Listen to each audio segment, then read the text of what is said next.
Realmente toda la batería de pruebas te da los elementos suficientes como para tener un diagnóstico, por ejemplo, de la situación. Entonces, no es que solo te circunscribas a una, porque creo que si solo te quedas con una prueba y si es proyectiva, que es un poco más, podría ser más subjetivo, más bien, pues eso, ¿no? Te quedarías con menos elementos y con más sesgo. Pero lo que haces es justo ir evaluando a partir de la entrevista inicial y el resto de las cosas. Entonces, bueno, realmente lo proyectivo sí sirve para evaluar algunos aspectos, por ejemplo, con niños que al no poder aplicar una prueba, a lo mejor mucho más por la edad, creo que da, y por el desarrollo cognitivo, creo que te puede dar muchos elementos importantes. Exacto, entonces la respuesta correcta es el CAT-H. ¿Por qué? Por la edad del niño, porque tiene 4 años. Entonces, el test de la familia no aplicaría, porque el test de la familia necesita que el niño sea más grande, ¿no? Entonces, el CAT-H es a partir de los 3. Excelente, muy bien. Y bueno, el test de frases incompletas de SACS es una prueba proyectiva que tiene como intención evidenciar proyecciones inconscientes. Y bueno, básicamente, así como su nombre lo dice, es frases incompletas que te pone frases incompletas y tú tienes que completarlas con lo primero que te venga a la mente, y también tiene una interpretación psicoanalítica. Siento que mi padre raras veces, y lo completas. Cuando tengo mala suerte, y lo completas. Siempre anhelé, y lo completas. Si yo estuviera a cargo, el futuro me parece, las personas que están sobre mí, sé que es tonto, pero tengo miedo de, creo que es un verdadero amigo, cuando era niño, etcétera. Entonces, bueno, son algunos elementos que, bueno, que nos aportan en este sentido, ¿no? Y bueno, vamos a empezar con las pruebas Wechsler. Son pruebas para evaluar el funcionamiento intelectual y sus procesos asociados. Son pruebas psicométricas que tienen, pues a lo mejor ciertas características que son objetivas, que tienen validez, que tienen confiabilidad y que son incluso como más rigurosas desde el entrenamiento que se necesita para la aplicación hasta algunas son un poco más complejas de la interpretación y que se necesita entrenamiento, ¿no? Entonces, bueno, estas características tienen estas pruebas a partir de las que veremos de ahora en adelante. Y bueno, como les digo, al final la batería de pruebas se aplica para tener un diagnóstico a partir de la entrevista que tú haces, etcétera.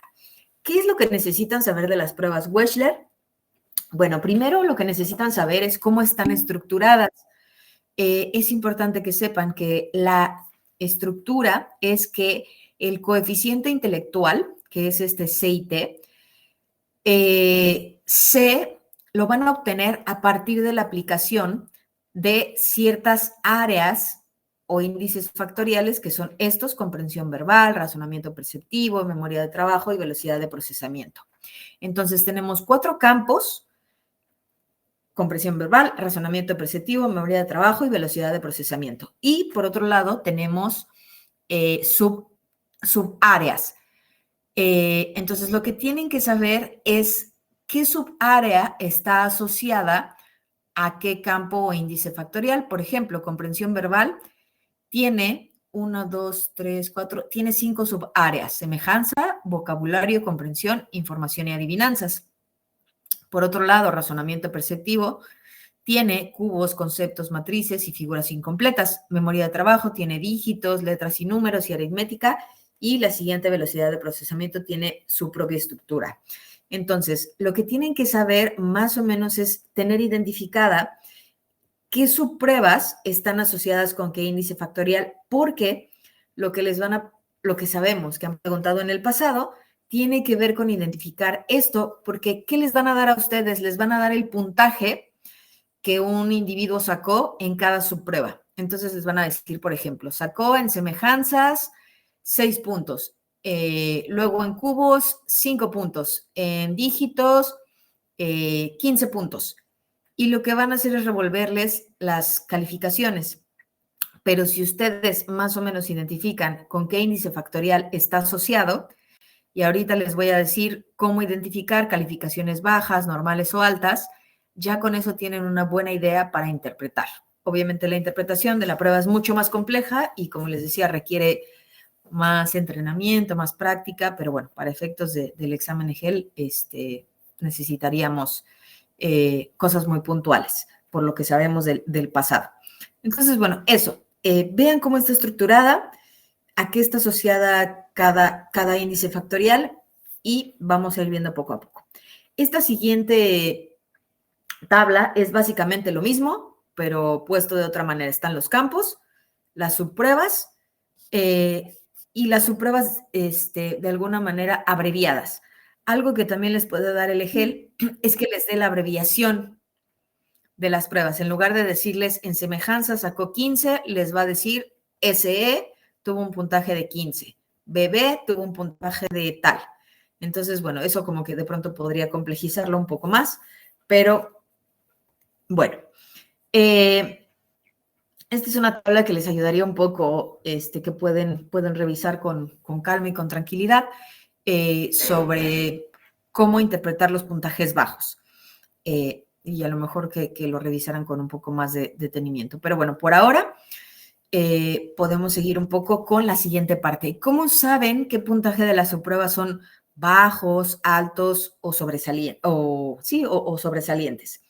Bueno, un puntaje bajo va de 1 a 7.9.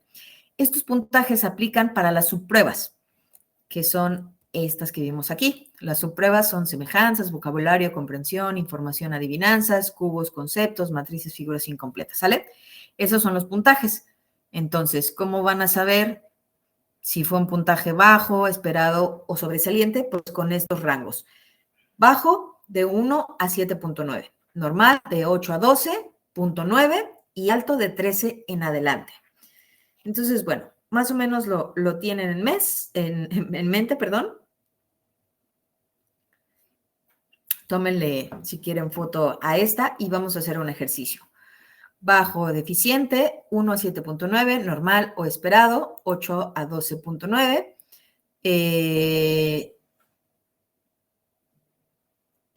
Normal o esperado de 8 a 12.9 y alto o sobresaliente 13 en adelante, ¿sale? Entonces, bueno, va el ejercicio. Ahí.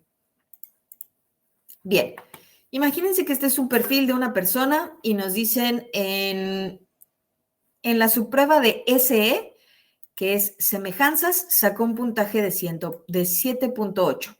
¿Cómo lo evaluarían? El puntaje de 7.8. Ok, muy bien, muy bien.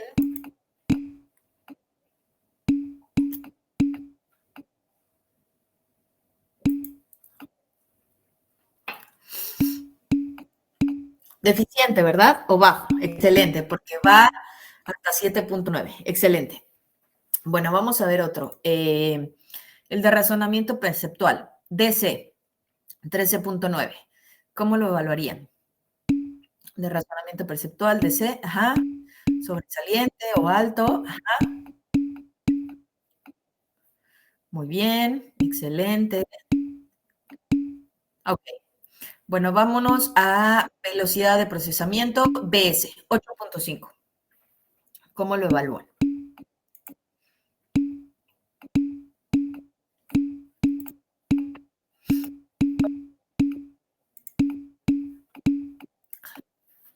Normal o esperado, ¿verdad?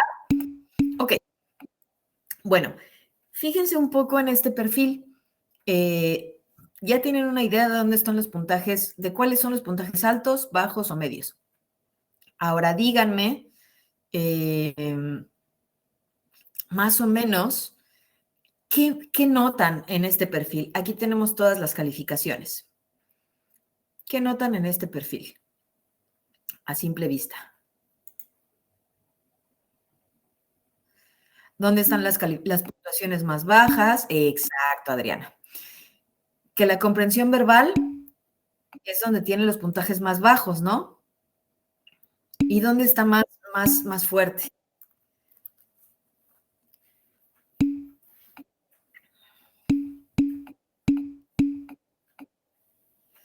Está más fuerte en el área del razonamiento perceptual, ¿no? Sobre todo, ¿no? Como en el área completa de razonamiento perceptual. Exacto. Muy bien. Bueno, esta es como una mirada general. Ahora, vamos a hacer una mirada un poco más micro. Cuando a ustedes les preguntan en el EGEL cuál es la fortaleza y debilidad de un perfil o de una puntuación de un niño, siempre les van a pedir la combinación de la subprueba, es decir, ubiquen la subprueba, no el campo. Cuando les pregunten cuál es la fortaleza y la debilidad de una persona, dadas los puntajes de las pruebas Wechsler, ustedes tienen que identificar la combinación del puntaje más alto con el más bajo. Ahora, si tomáramos como ejemplo esta situación, ¿qué respuesta me dirían? Si yo les pregunto cuál es la fortaleza y debilidad de este perfil. Excelente.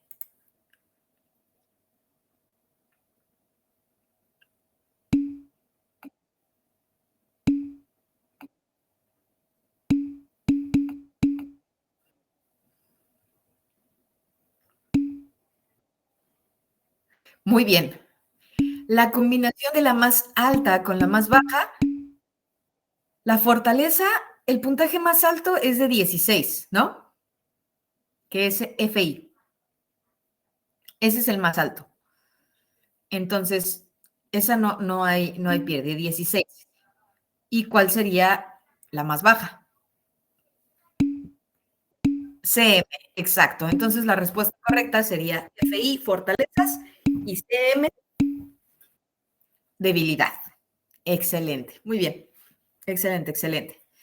Bueno, vamos a ver ahora sí algunos ejercicios de más o menos cómo se vería un reactivo EGEL. Dice, un niño de 9 años de edad acude a una evaluación ya que en la escuela le comentan que está rezagado y no tiene interés por trabajar. Se aplica WISC 4 para identificar fortalezas y debilidades que sirvan como guía para la elaboración de un plan de intervención. Las puntuaciones obtenidas en la subprueba se muestran en la siguiente tabla y ustedes pueden ver la subprueba y el puntaje. Y dice, basado en los datos, ¿cuál es la interpretación de los resultados?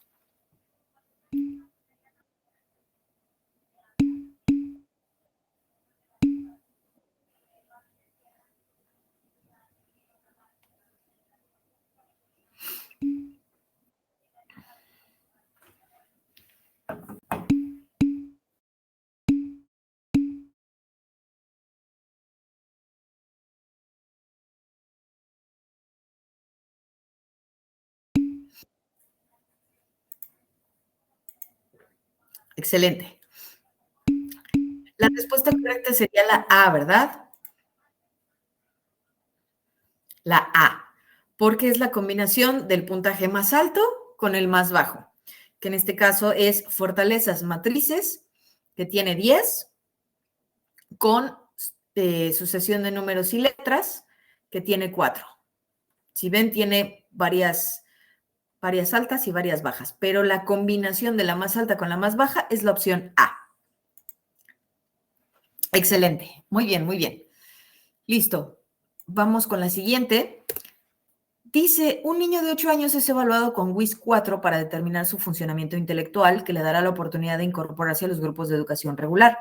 Sus resultados muestran un CI total de 69 puntos y los siguientes puntajes en las subpruebas: diseño con cubos, semejanzas, retención de dígitos, etc. Y luego dice, la pregunta es cuál es la interpretación de los resultados. Y ustedes díganme cuál es la respuesta correcta. ¡Ay, qué rápidos!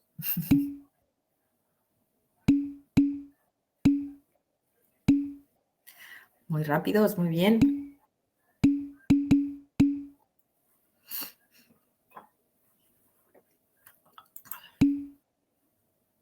Bueno, díganme un poquito cuál es el razonamiento, por si todavía alguien tiene un poco de duda. Díganme por qué esa es la respuesta correcta. Solo para hacerla mucho más evidente. Ok, Abril. A ver, los que contestaron la A, díganme por qué.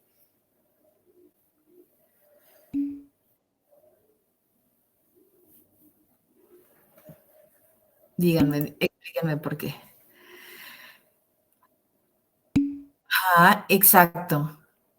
Porque sucesión de números y letras es el puntaje más bajo. Y esta subprueba está asociada con el área de memoria. Entonces, por eso les digo que necesitan saber eh, qué subprueba, cómo está asociada cada subprueba, a qué área, porque como se los van a poner revuelto, así diseño con cubos, semejanzas, cuando ustedes les den los puntajes altos y bajos, tienen que ver con qué área está asociada. En este caso, sucesión de números y letras, si nos regresamos, que es el más bajo, y retención de dígitos, sucesión de números y letras. Como pueden ver, está aquí en memoria de trabajo, ¿no? Letras y números y dígitos son bajos. Entonces, esto está asociado con memoria de trabajo. Es por eso que la respuesta correcta es la A. Muy bien. Y bueno, vamos a ver la siguiente. Dice, un niño de 10 años tiene sospecha de trastorno de atención y es llevado a evaluación. Los maestros mencionan que no quiere participar en las actividades de la escuela. Es muy bueno en los deportes, en las clases se distrae constantemente y omite palabras al leerlas, las adivina, se salta renglones completos al copiar al pizarrón. Se aplica la prueba, como pueden ver, aquí no está completo, por eso también tienen que más o menos aprenderse las abreviaciones de la subprueba y los puntajes. Y la pregunta es en qué proceso muestra dificultades.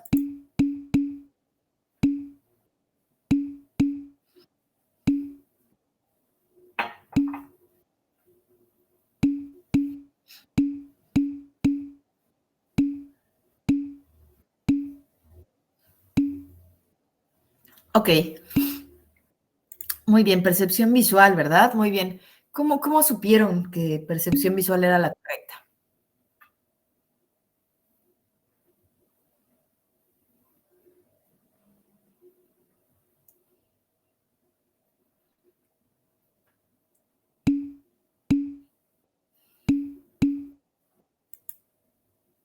Exacto, porque si ven los puntajes más bajos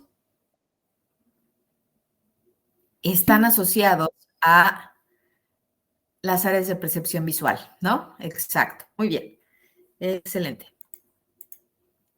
Y bueno, finalmente el puntaje para todas las escalas Wechsler, que es algo que se llama coeficiente intelectual, que es otro puntaje.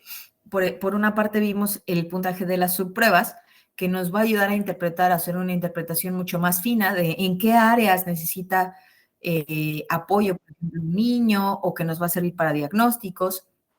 Pero en general, una vez que tú aplicas y evalúas todos los puntajes, tienes algo que se llama coeficiente intelectual y te va a dar un número y eso te va a permitir clasificar si la persona tiene un coeficiente intelectual muy alto o extremadamente bajo. Y estos son los puntajes.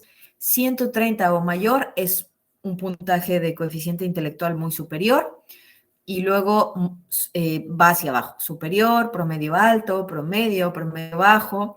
Y por ejemplo, abajo de 69 o menor sería un puntaje extremadamente bajo. Así que, bueno, es otro de los aspectos a interpretar. Y ahorita vamos a ver por qué, porque vamos a ver un reactivo. Dice, un hombre de 28 años es dirigido a psicodiagnóstico para conocer su capacidad emocional y saber si puede asumir la tutela de su hermano menor. La historia clínica refiere que tuvo dificultades significativas en la escuela y logró terminar la secundaria a los 20 años. En la exploración del estado mental se observa orientado el tiempo y lugar. Tiene dificultades para el pensamiento abstracto, la autorreflexión e incapacidad para manejar la incertidumbre. En las pruebas WISE 4 obtuvo un puntaje de coeficiente intelectual de 89. Después de varios fracasos laborales, logró colocarse como auxiliar de carpintería. Y la pregunta es, la descripción de su desarrollo cognitivo es que su pensamiento abstracto, bueno, fíjense, tiene un coeficiente intelectual de 89. Solo me voy a regresar, ¿eh? Como pueden ver, cae en promedio bajo, ¿no? Ahora díganme cuál es la respuesta correcta.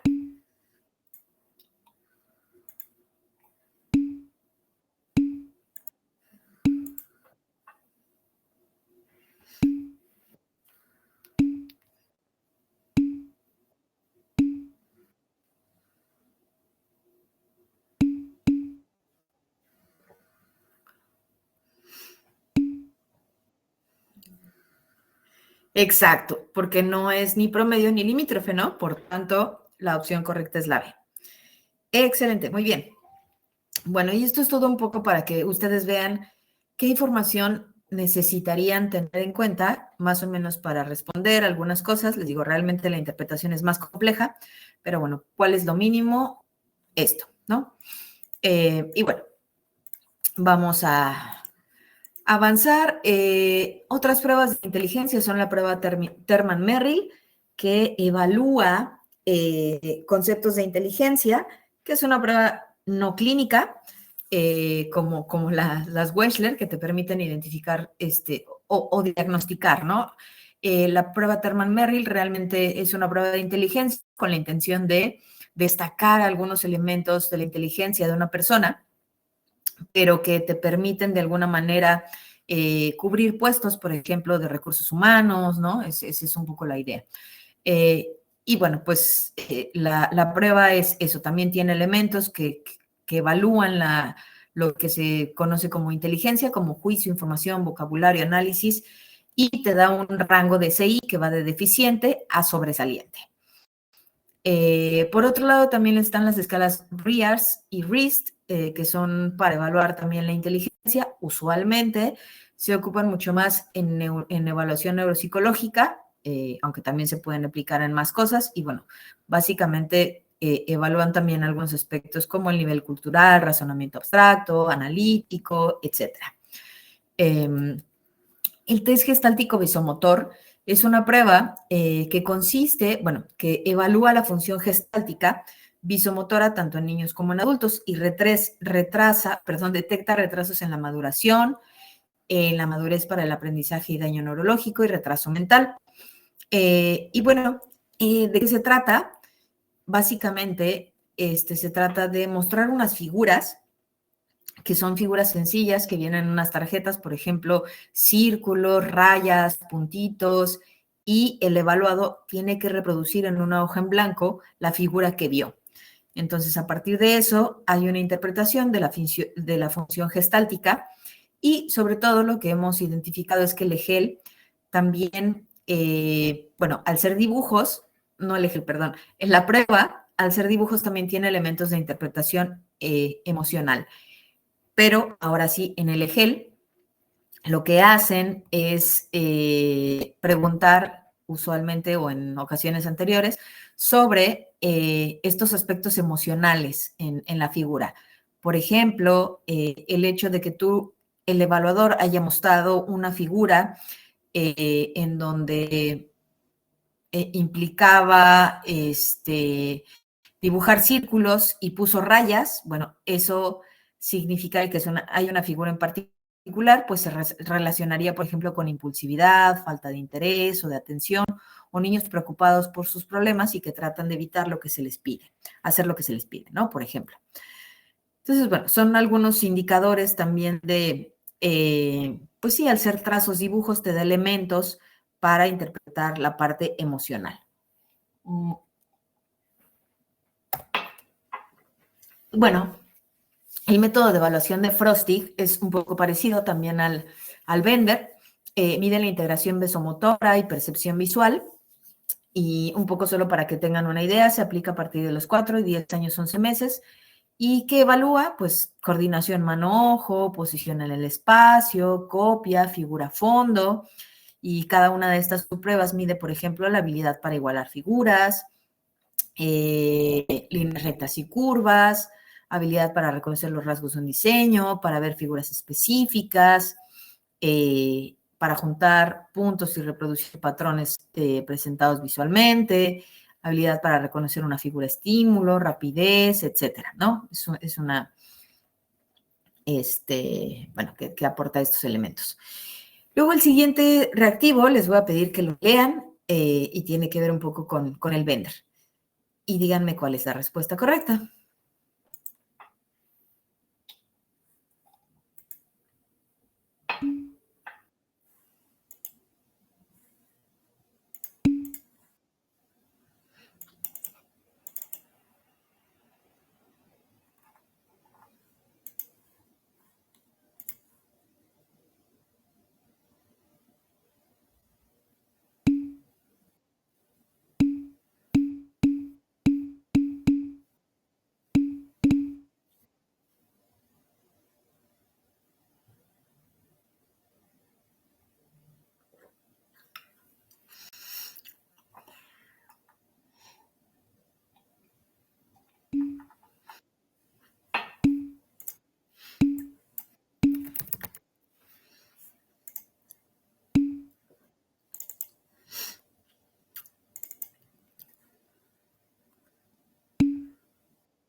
Exacto.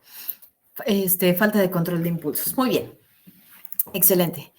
Y bueno, el test de personalidad de 16 factores de Cattell evalúa aspectos de personalidad que no es diagnóstico, sino que también tiene que ver con darte algunos rasgos de personalidad para igual a lo mejor cubrir algunos puestos, ¿no? Por ejemplo, evalúa expresividad emocional, qué tan reservado o sociable eres, qué tan inteligente o muy inteligente, qué tan perturbable las críticas eres, qué tanto buscas retos, qué tanta sumisión o dominancia tienes, eh, recatado, tímido, sobreprotector o severo, si siempre dices que sí, realista, ingenuo, astuto, seguro de sí mismo, inseguro. Y bueno, algunos elementos como para que tengan un poco la noción, ¿no? Del test de personalidad. Y bueno, el MMPI es un test que tiene pues sí, como reactivos bastante sólidos. Tiene 567 ítems que te permiten crear un perfil psicológico mucho más completo. Y que, bueno, pues para efectos de, por ejemplo, de hacer reclutamiento, a lo mejor resulta mucho más complejo, aunque a lo mejor si necesitas un perfil psicológico muy completo y a lo mejor más profundo, sí podría aplicar el MPI, ¿no? O si no, se podría ocupar mucho más en lo clínico. Así que, pues te permite, por ejemplo, identificar hipocondrias, depresión, histeria de conversión, desviación psicopática, masculinidad, feminidad, paranoia, psicastenia, esquizofrenia, hipomanía e introversión social. Y bueno, tiene algunas escalas para detectar si la persona está mintiendo, si tiende a representarse mejor de lo que realmente es, entre otras cosas. Y exactamente, pues aquí viene la descripción de qué evalúa, ¿no? Por ejemplo, la hipocondria, a qué se refiere, la depresión a qué se refiere, la histeria, la desviación psicopática, masculinidad, feminidad, paranoia, suspicacia, psicastenia, esquizofrenia, etcétera. Son algunos elementos que evalúa.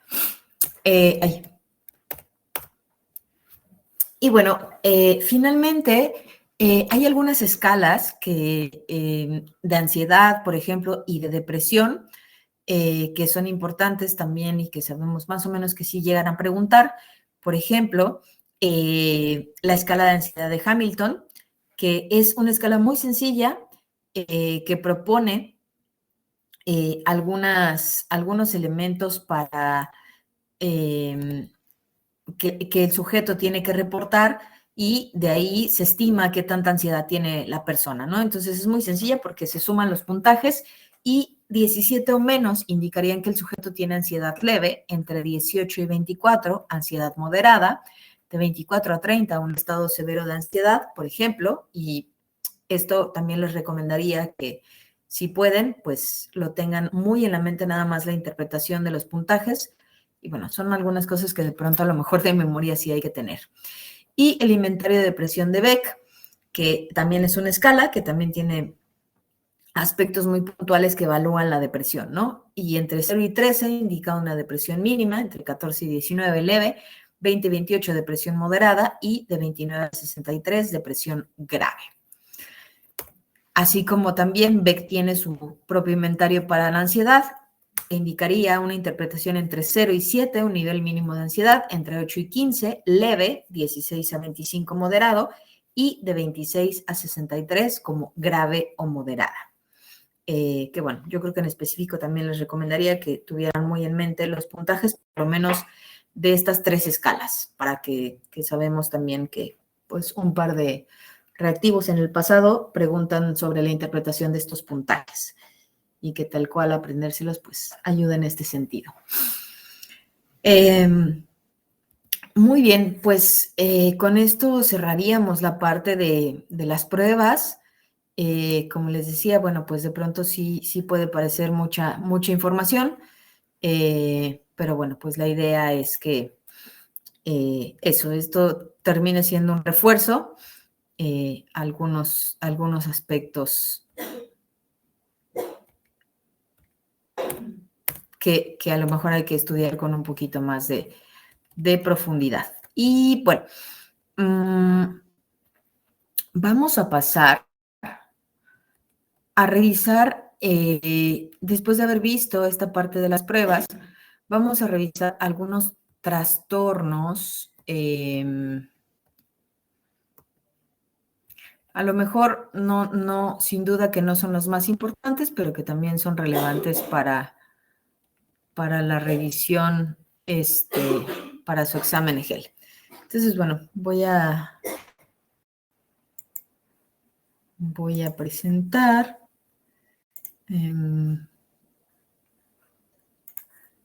la siguiente lámina. Aplicación a pantalla. Ahí está. Listo.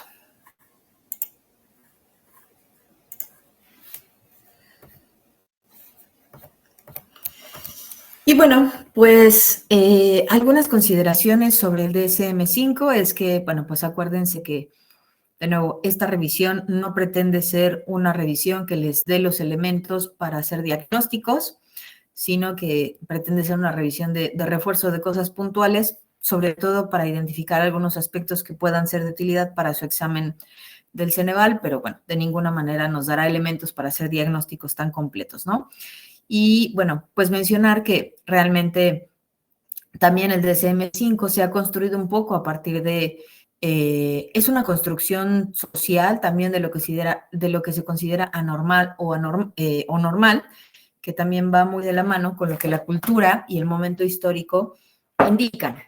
Y por darles un ejemplo, no sé, por mencionarles solo algo, es que en el DSM-3, por ejemplo, la homosexualidad era considerada un trastorno mental, ¿no? Cosa que ahora ha cambiado porque no se considera, por ejemplo, ni ninguna enfermedad ni ningún trastorno, ¿no? Y así con muchísimas otros ejemplos que si ustedes leyeran los DSMs iniciales, hasta les parecerían un poco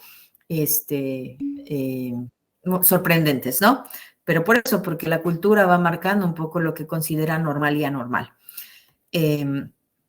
Así que bueno, vamos a empezar con algunos trastornos del neurodesarrollo, que básicamente pues tienen que ver con trastornos que tienen una base neurológica y que tienen que ver con diagnósticos de niños y niñas, que precisamente pues empiezan a identificarse cuando no ocurren ciertas cosas en el desarrollo de los niños y las niñas, ¿no?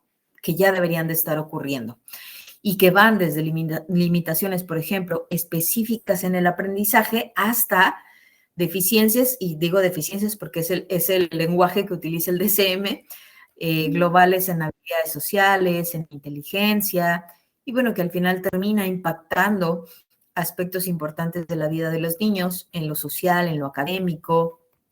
Así que bueno, ¿en qué consiste esta revisión? Bueno, pues como les decía, no pretende darles elementos para hacer diagnósticos porque necesitaríamos mucho más tiempo y además mucha más práctica, pero bueno, realmente veremos con algunos aspectos muy, muy, muy puntuales que pudieran ayudar un poco para identificar algunos aspectos, sobre todo para reactivos, ¿no? Entonces, bueno, por ejemplo, el trastorno de discapacidad intelectual, ¿a qué se refiere? Bueno, pues a deficiencias, así le llama el DSM, en algunas funciones, por ejemplo, como la capacidad de razonar, de resolver problemas, de planificar, de pensar de manera abstracta, de juicio, de aprendizaje académico. ¿Y cómo sabemos que un niño empieza a tener deficiencias en estas áreas importantes? Bueno, pues uno, porque empieza a ser notorio, seguramente conforme va avanzando en su desarrollo respecto al resto de los niños. Usualmente esto suele ser más evidente en la parte escolar. Eh, entonces, bueno, pues se empieza a notar, ¿no? Como algunas dificultades. Pero formalmente, una vez que tú aplicas una prueba de evaluación del funcionamiento intelectual, por ejemplo, una condición importante es que el niño o niña sacara menos de 69 puntos, lo cual, si recuerdan, era el puntaje mínimo para considerar un CI inferior al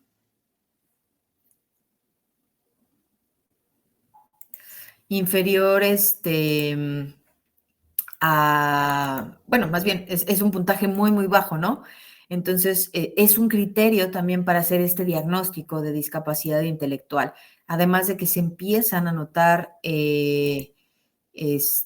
un poco estas dificultades en la vida académica de la persona.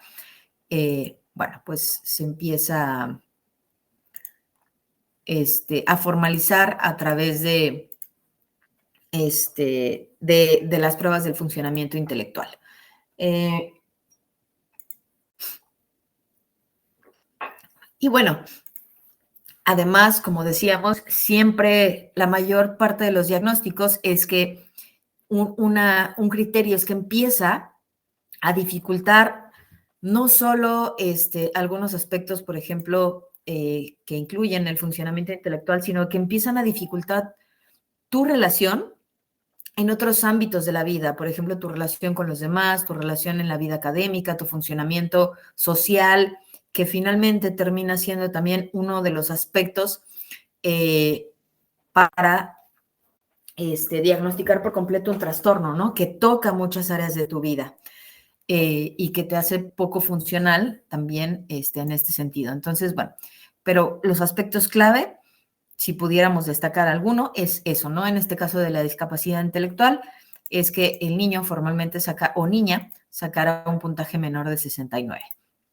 Por otro lado, los trastornos de la comunicación, pues bueno, incluirían algunas dificultades o deficiencias en el lenguaje, en el habla o en la comunicación, antes de los 4 años de edad, que más o menos, pues a los 3, entre 3 y 4, la mayoría de los niños ya pueden expresarse más o menos de manera fluida, y también hay más o menos ciertos indicadores de qué nivel de vocabulario debería de tener un niño, ¿no? Aunque hay rangos, obviamente, de comparación y hay niños que se desarrollan más en algunas áreas que en otras, sí hay algunos rangos, ¿no? Que si no empieza a pasar que tengan fluidez en el lenguaje, por ejemplo, que sean niños que les cueste comprender palabras, que adivinen, etcétera, bueno, pues que se empiece a evidenciar, ¿no? Como una dificultad y sobre todo que esto empieza a afectar la vida y su relación con otros niños o con el resto de la sociedad. El trastorno del espectro autista, bueno, pues incluye también deficiencias o alteraciones en la comunicación, como el lenguaje, el habla y la comunicación. Y además algo característico es que se dan o se presentan comportamientos eh,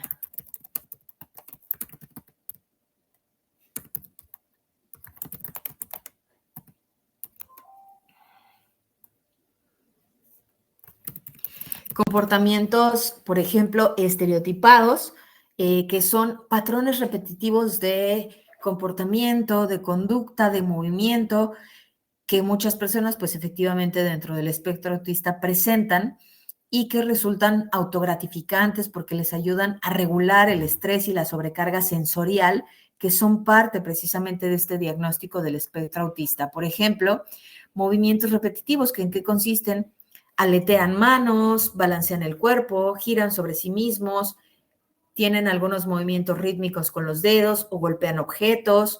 Por ejemplo, uso repetitivo de objetos como alinear juguetes o cualquier tipo de patrones específicos, girar ruedas de coches o ventiladores largos, como manipular de manera repetitiva un objeto.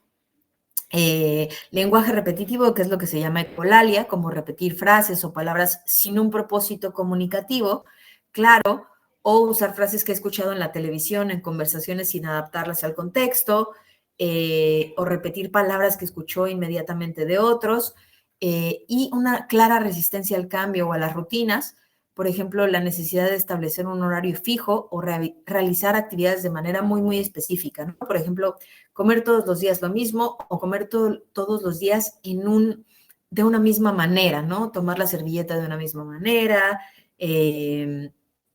comer siguiendo una misma rutina, ¿no? Que aparentemente pues son aspectos que el resto de las personas, por lo menos en ciertas edades, que pareciera que no resultan tan funcionales, ¿no?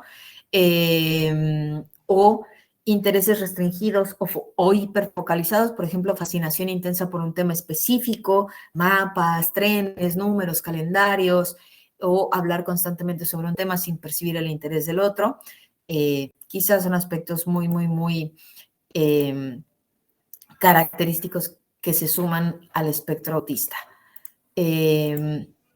Y bueno, el trastorno por déficit de atención e hiperactividad, que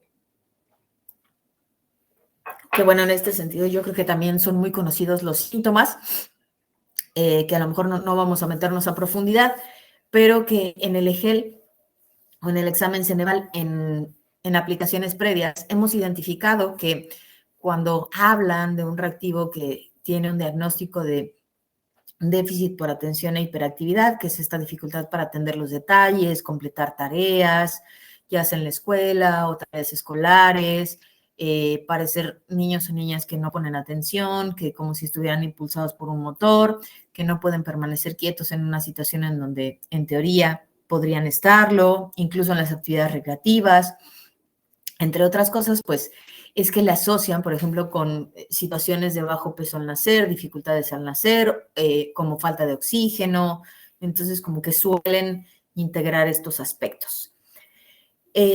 Por ejemplo, el trastorno específico del aprendizaje,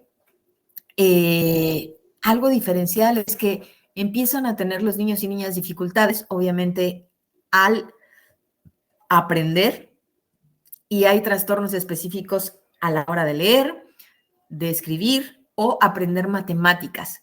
Pero algo diferencial es que estos niños o niñas sí tienen un coeficiente intelectual promedio o incluso alto, pero están teniendo dificultades en el aprendizaje de leer, escribir o de las matemáticas.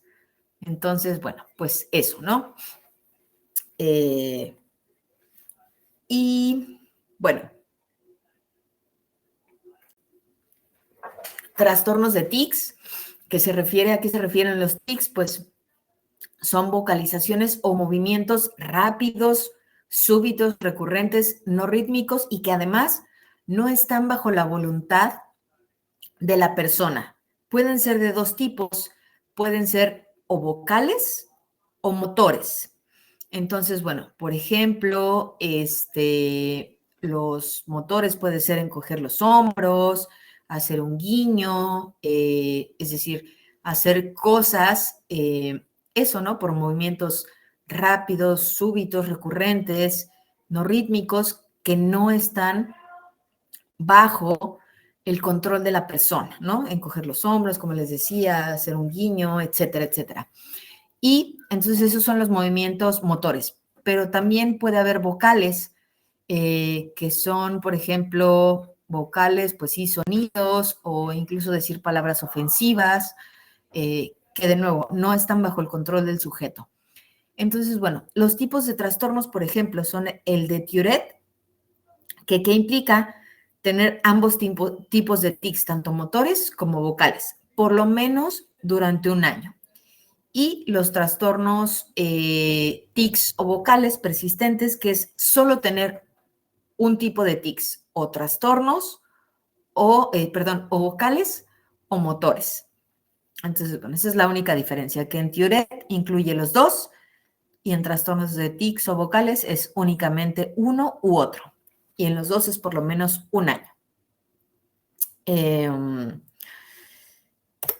Y bueno, ok, esos serían como los trastornos específicos del aprendizaje, perdón, del neurodesarrollo. Y voy a abrir un poquito el chat para que me digan cuál es la respuesta correcta de esta pregunta.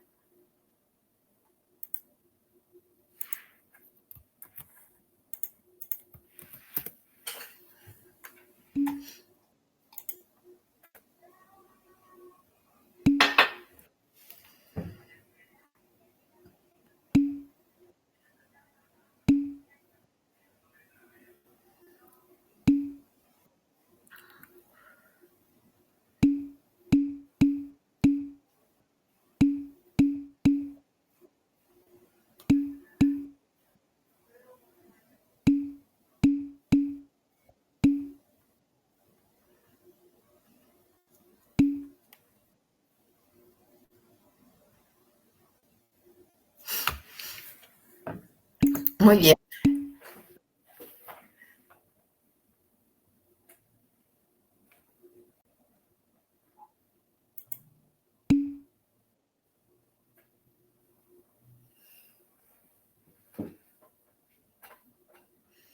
Sería TDA, ¿no?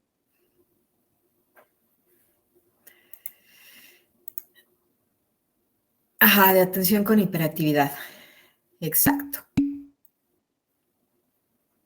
Sí, exacto, porque el de Tourette es con tics, pero no se menciona nada de tics.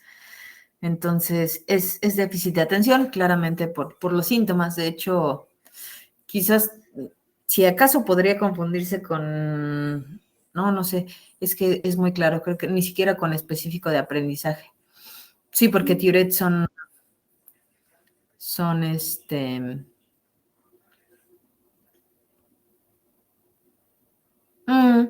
pero no importa, en realidad es que sí, sí hay aspectos que se pueden diagnosticar y que se llaman pródromos, algunos síntomas que se pueden ver antes de los 6 años. Sí hay diagnósticos antes de los 6, de acuerdo al DSM, según yo sí es a partir de los 6, porque además es cuando se empieza a ver ya más claramente como la estructura, porque los niños y las niñas empiezan, por ejemplo, ya a tener como una educación más formal y la integración a la educación, ¿no? Entonces ya estás más estructurado y las dificultades empiezan a ser más notorias. Sí, es raro hacer un diagnóstico antes de los 6 años, pero sí se suelen hacer, bajo también además muchas pruebas y mucho consenso de de muchos especialistas y que sea muy grave. Lo más común es a los 6 años, a partir de los 6, pero aún así siempre hay lo que se llaman pródromos, ya, y bueno, esto al final, a lo mejor nos estamos metiendo demasiado en una situación real. Pero bueno, en realidad en una situación real es mucho más complejo.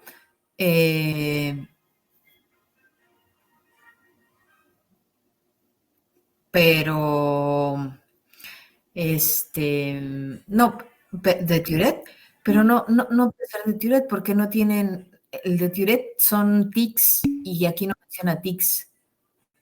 Exacto, entonces de hecho Tourette no tendría nada que ver con el reactivo. O sea, más bien está teniendo síntomas de déficit de atención e hiperactividad. Bueno, No.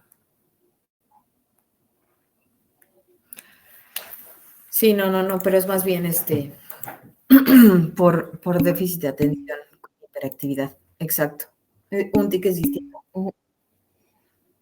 Exacto. Pero bueno, aquí,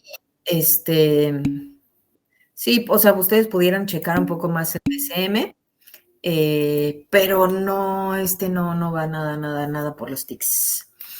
Bueno, los trastornos depresivos, vamos a avanzar un poquito porque ya se nos está yendo el tiempo.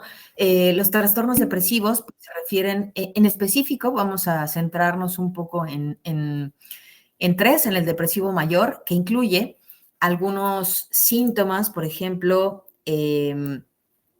sobre todo que tienen que ver con el ánimo deprimido y la pérdida de interés o placer. Entonces son personas, por ejemplo, que la mayor parte del día, casi todos los días, se sienten tristes, vacíos y sin esperanza. Por ejemplo, disminuye el interés o placer por casi todas las actividades que hacían la mayor parte del día o casi todos los días. Pierden peso, por ejemplo, sin hacer dieta, por ejemplo, una modificación o una pérdida o aumento de peso de más del 5% del peso corporal en un mes sin hacer una dieta, sería algo significativo. Su alteración del sueño también se vuelve clara, es decir, por ejemplo, dormir todo el día y no poder dormir por la noche es una alteración del sueño importante. Las personas se sienten como también con mucha culpa, casi por cualquier cosa, se sienten muy fatigados o casi sin energía, casi todos los días, la mayor parte del día, se sienten lentos, sienten que no pueden como tomar decisiones, se sienten como cognitivamente distintos, tienen pensamientos de muerte o recurrentes, y bueno, pues son algunos de las cosas más relevantes, ¿no? De la depresión. Y bueno,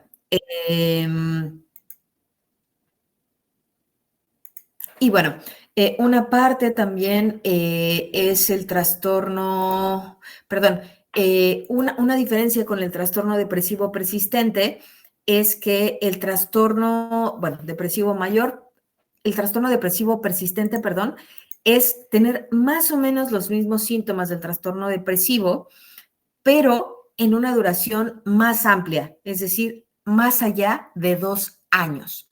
Entonces, más allá de 2 años de experimentar estos síntomas de falta de interés, de placer, de culpa, de pérdida de peso, entre otras cosas, pero que ya se alargó a más de 2 años, se suele llamar trastorno depresivo persistente. Y, eh, y bueno, el trastorno mixto ansioso, además se le añade, lo único que se le añade es una sensación de irritabilidad y molestia la mayor parte del día, todos los días. Sería lo único que se añadiría para este diagnóstico, el mixto ansioso depresivo. Y bueno, pues tenemos finalmente bueno, no finalmente porque nos falta un poquito más. Bien, el trastorno. El trastorno es, bueno, los trastornos más bien de la esquizofrenia y relacionados con otros trastornos psicóticos. Por ejemplo, nos centraremos mucho más en el esquizotípico, en el esquizofreneiforme y en la esquizofrenia, que les pusieron además nombres muy parecidos, y que a lo mejor eso lo hace un poco más confuso. Pero bueno, vamos a ver sobre todo las diferencias. El esquizotípico suelen ser personas que son descritas como personas extravagantes, por ejemplo. ¿Por qué? Porque suelen vestir de maneras, extravagantes, raras y derivado también de de ciertas creencias, por ejemplo, eh, que, eh, que tienen como sentir que son perseguidos por otras personas, que tienen intención hacerles daño, de envenenarlos, de infectarlos, de, no sé, si es una pareja, de engañarlos. Tienen creencias de situaciones que es poco probable, a lo mejor, por ejemplo, de que alguien vino y les extrajo los órganos, o pueden tener creencias sobre que ellos tienen a lo mejor ciertos poderes sobre la voluntad de otros, no sé, que pueden leer como su mente y pueden hacer que la otra persona haga cosas, ¿no? Más o menos es como el estilo de creencias, y por eso son descritos como personas extravagantes, extrañas, y que a lo mejor tienden a vestir de una manera peculiar por estas creencias, y que tiene como consecuencia también pues que sean personas solitarias, ¿no? Que les cueste un poco de trabajo relacionarse con otras personas. De hecho, es común que no tengan muchos amigos o tengan muy, muy, muy pocos amigos por este tipo de creencias. Y bueno, pues son algunas de las cuestiones que puede tener el esquizotípico.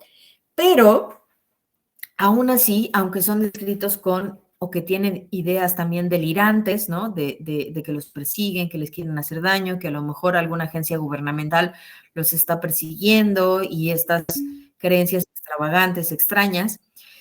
La diferencia con el esquizotípico y con la esquizofrenia es que en la esquizofrenia, perdón, con la diferencia con el esquizofreneiforme y la esquizofrenia, es que el esquizotípico no alucina, es decir, podríamos decir que todavía está más o menos conectado con la realidad, o menos desconectado con la realidad, porque no tiene alucinaciones. Es decir, que aunque tenga ideas delirantes de persecución, ideas extravagantes, de que tiene poder sobre otras personas, no escucha voces, no, las alucinaciones van eh, desde escuchar, sentir, oler o ver cosas que el resto de las personas no vemos, olemos, sentimos o escuchamos. Entonces, a eso se refiere a las alucinaciones.